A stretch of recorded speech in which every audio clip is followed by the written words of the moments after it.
holy God. And yet his intention is love, and his heart is mercy, and he offers us grace space that we might grow up and be brave women. It is a brave woman who faces the hardship of change. My friend found herself unexpectedly, shockingly, in a situation where her husband of over 30 years decided to run off with her friend. She was devastated.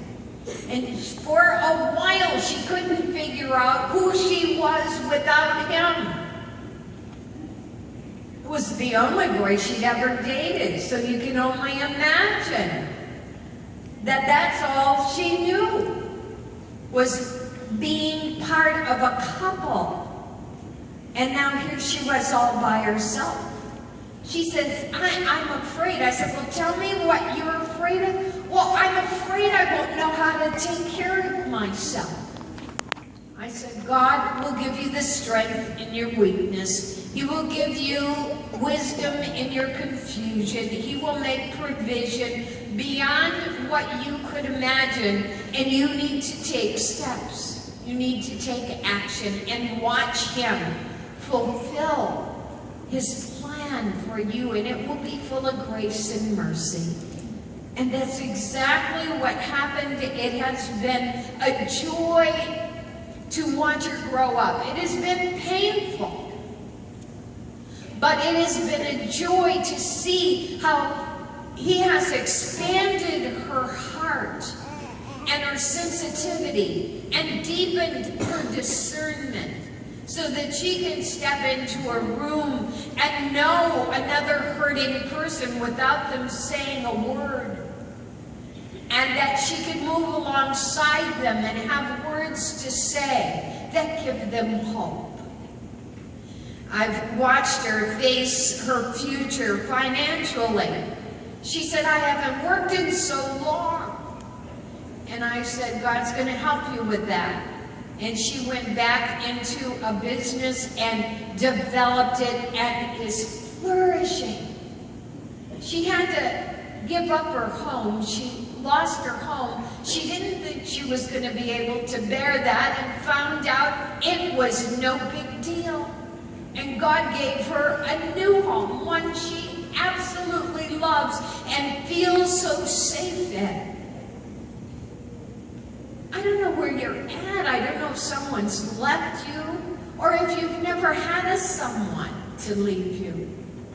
I don't know if you have great longings. I don't know the extent of your losses.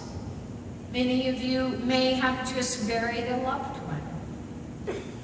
I don't know your anguish, but I know the God of all mercy, the God of all comfort, the God who will give you what you need. He sees you, he hears you, he knows you, he knows where you live, he's got your zip code written down, he knows all the hairs on your head, he even knows how much you weigh. And he's not telling anybody. That's mercy. That's mercy. I was an agoraphobic. You know what that means? It means I was a basket case. And even though I've come a long way, I have moments, sometimes days, where I'm still pretty weird. God's into weird people. He loves you. He understands your brokenness and the inconsistency of who you could be at times. How you can say one thing and live another, and he wants to break down that gap. He wants to bring you together. He wants there to be some integration between what you say that is true and how you live out your life. But we have to be brave. We have to be willing to let God speak the truth into our spirit, and for us to own it. here's what I had to do in one level of my relationship with my husband. A friend said to me, you know, Patsy, you're very jealous with your husband.